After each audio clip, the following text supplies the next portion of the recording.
پردو بخپل کور کی پما بندلا سنا تړل پردو بخپل کور کی پما بندلا سنا تړل بیا ملامت وم چې ما ځان پسې بمونا تړل بیا ملامت وم چې ما ځان پسې بمونا تړل چې بمولا ویا طالب د مدرسې کل کې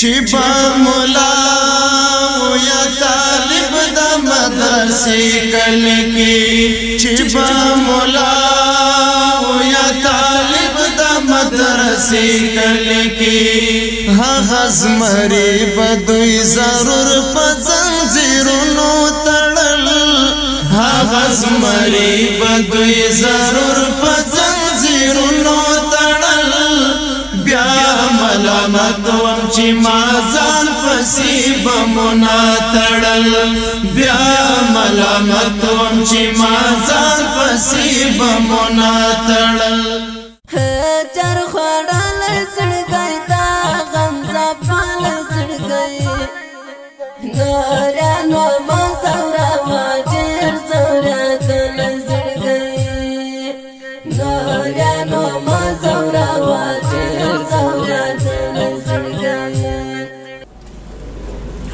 أعوذ بالله من الشيطان الرجيم بسم الله الرحمن الرحيم أفرأيتم الماء الذي تشربون أأنتم أنزلتموه من المزن أم نحن المنزلون لو نشاء جعلناه أجاجا فلولا تشكرون صدق الله العلي العظيم. حضار گرامی اشتراک کننده ها در مجلس پرشکو از همه بیشتر بزرگان امارت اسلامی افغانستان معاون اقتصادی ریاست الوزراء وزیر صاحب انرژی و آب والی صاحب محترم هرات قماندان صاحب قلوردی هرات و همچنان تمام علماء کرام مصطفیدان مهمانان عزیز برادران رسانه ها و همه اشتراک کنندگان السلام علیکم و رحمت الله و برکاته.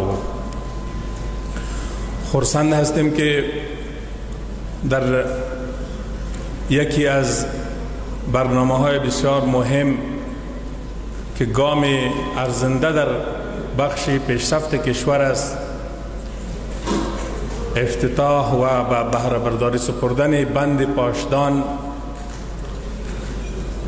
در این نشست شرکت میکنیم و از این دست آورد یادآوری می نماییم.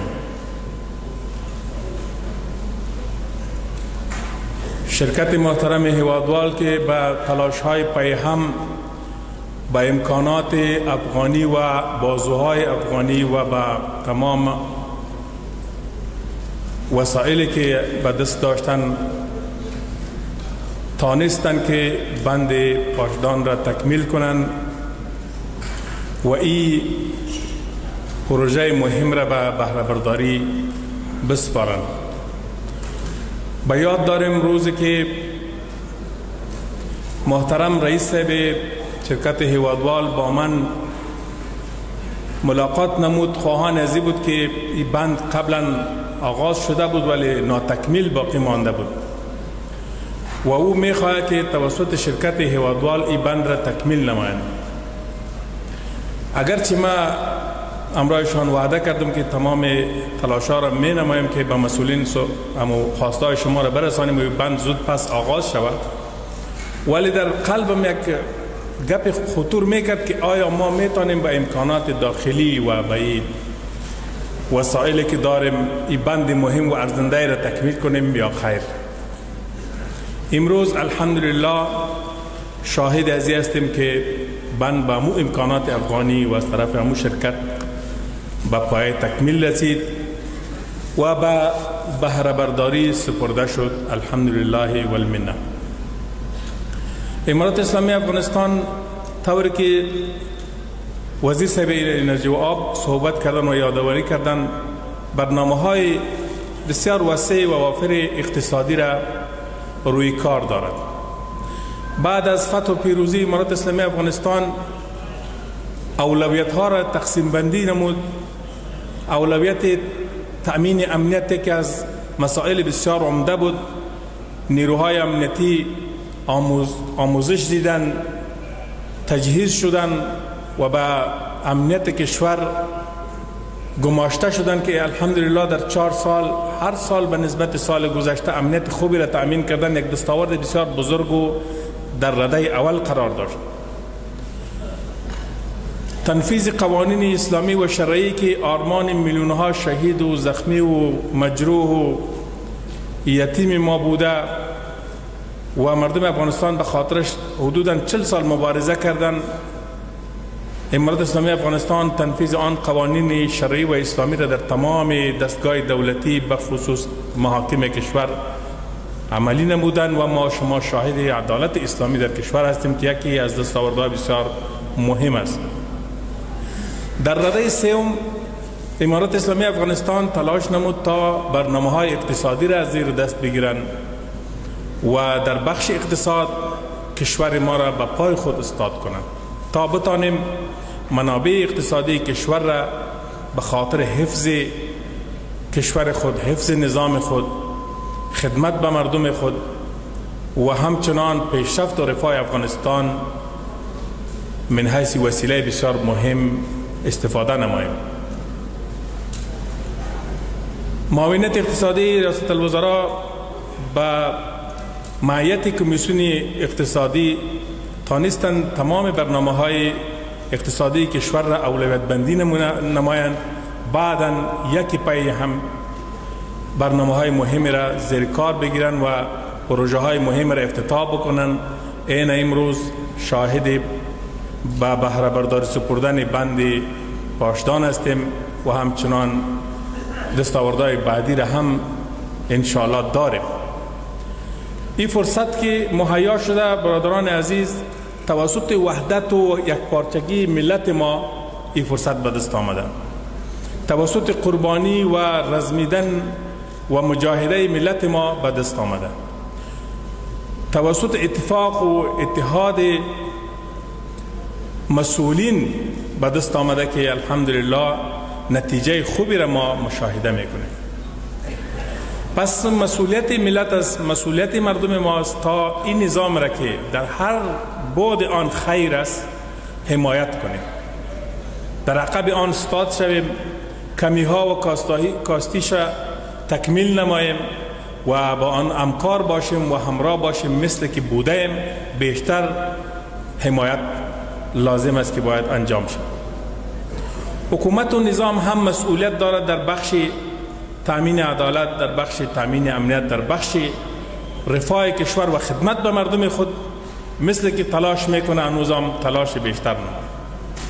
از این همکاری دو جانبه نتیجه برمیگیریم که انشاءالله افغانستان آباد، مرفع، با عزت و مستقل خواهد داشته و این هدف ما شماست. بیاین به خاطر همین هدف با یک دست و یک پارچه با هم حمایت کنیم و استاد و استقامت کنیم و استاد باشیم. قسمی که این بند روز افتتاح میشه که فردا ما روز فتح مبین را داریم. افغانستان از اشغال آمریکایی نجات یافت. افغانستان از جنگ و دربدری و بدبختی نجات یافت و افغانستان توانست که فرصتی برای آبادی، حفظ استقلال و آزادی داشته باشد. او روز هم برای تمام ملت ما تبریک باد. انشاءالله فردا روز فتح را در تمام کشور تجلیل میکنیم. این روز مردم افغانستان است. روزی است که مردم افغانستان در او روز قربانی دادند و ثمره قربانی خود را در این روز به دست آوردند. ما خواهان هستیم که تمام افغانایی که در بیرون از کشور هستند هم پس برگردند و به کشور خود بیاین، جزء پیشرفت‌ها در افغانستان باشند، جزء همکاری با افغانستان باشند و جزء فرصت بسیار مهم و حیاتی باشند که افغانستان داره به او حرکت کرده و روز به روز پیشرفت میکنه. متاسفانه بعضی از اشخاص را داریم که هر پیشرفت را در افغانستان میبینن، بیرون از کشور او را نیکوهش میکنن، او را تخریب میکنن، او را به یک نوع تلاش میکنن که نادرست جلوه بتن و یک نوع علیه آن قرار بگیرن. ملت ما میدانه که این اشخاص و این افراد اصلا افغانستان را نمیخواین، آبادی افغانستان را نمیخواین، دشمن آبادی و پیشرفت و به پا استادن افغانستان هستند. پس ما میتونیم قضاوت کنیم که این تعداد از افراد دو راه را دارند، یا ای که بیاین بر کشور خود مثل که گفته شد جز از پیشرفته باشند، و یا ای که انشالله با نفرین ملت ما مواجه خواهد شدن، مثل که در قبلها منفور بودن منفور بیشتر میشن و انشالله این ناکامی خود را به گور خواهد بردن و ناکام خواهد ماند انشالله. تلاش امارت اسلامی افغانستانی است که صلح و ثبات آرامش در کشور دوامدار باشه. حفظ صلح و امنیت و ثبات استادگی ملت و همکاری ملت را بیشتر میخواه و ما تلاش میکنیم که تمام دردها و رنجای مردم افغانستان یکی پای دیگر مداوا شود و افغانستان دیگر رنجی نبینه. از خداوند میخوایم که ما همیشه همچون پیشرفت‌های داشته باشیم مثل که امروز شاهد آن هستیم. همیشه افتتاحات و همچنان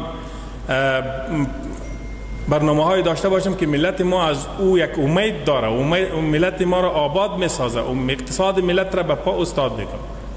امارت اسلامی افغانستان انشالله مثل که در آزادی کشور کوشان بود و تلاش کرد و قربانی داد، زحمت کشید، همچنان در آبادی کشور هم نهایتا تلاش خواهد کرد.